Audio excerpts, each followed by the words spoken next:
ഇന്ന് നമ്മൾ നമ്മുടെ ഗീവ് അവേയുടെ റിസൾട്ടിന്റെ കുറച്ച് കാര്യങ്ങളൊക്കെ പറയാട്ടോ. നമ്മൾ 2 ലക്ഷം ഫാമിലിയായി എന്ന് പറയുന്ന ക്യാപ്ഷനുള്ള നമ്മുടെ ഷോർട്ട് വീഡിയോയുടെ താഴെ വരുന്ന കമന്റ്സിൽ നിന്ന് ഒരാളെ പിക്ക് ചെയ്തിട്ട് അയാൾക്കാണ് നമ്മൾ ഗീവ് അവേ കൊടുക്കുന്നത്. ഞാൻ നെക്സ്റ്റ് ഡേ നമ്മൾ പറയും ആരെയാണ് പിക്ക് ചെയ്തതെന്ന്. കമന്റ് പിക്കർ വഴിയാണ് നമ്മൾ പിക്ക് ചെയ്യുന്നത്.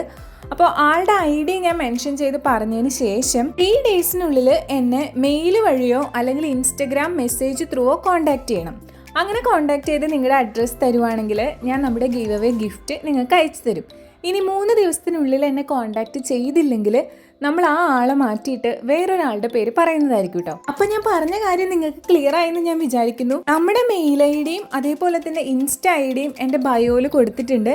അപ്പോൾ അതിനകത്ത് നിങ്ങൾക്ക് മെസ്സേജ് ഇടാം കേട്ടോ. ഇപ്പം നമ്മൾ ചെയ്തുകൊണ്ടിരിക്കുന്ന ക്രാഫ്റ്റ് നിങ്ങൾക്ക് ഇഷ്ടപ്പെട്ടോ? ഈ ഒരു സംഭവം കുറച്ച് വൈറലാണ്, ഒത്തിരി വീഡിയോസിൽ നമ്മൾ കണ്ടിട്ടുള്ളതാണ്. പക്ഷെ ഞാൻ ഇതുവരെ ചെയ്തു നോക്കിയിട്ടുണ്ടായിരുന്നില്ല. എന്നാ പിന്നെ അത് നീട്ടി വെക്കണ്ട, ഇപ്പം തന്നെ ചെയ്തേക്കാന്ന് ഓർത്തു. എനിക്ക് എപ്പോഴും കമൻസിൽ വരാറുണ്ട് എങ്ങനെയാണ് നല്ല നീറ്റായിട്ട് പെയിൻറ് ചെയ്യാന്നുള്ളത്. ഫസ്റ്റ് നമ്മളൊരു ബേസ് കോട്ട് അടിച്ചു കൊടുക്കണം. ഈ സ്പഞ്ച് ഉണ്ടല്ലോ, അത് ജസ്റ്റ് കട്ട് ചെയ്ത് അതിനകത്ത് പെയിൻ്റ് ആക്കിയിട്ട് വെച്ച് കൊടുത്താൽ നല്ല നീറ്റായിട്ട് കിട്ടും.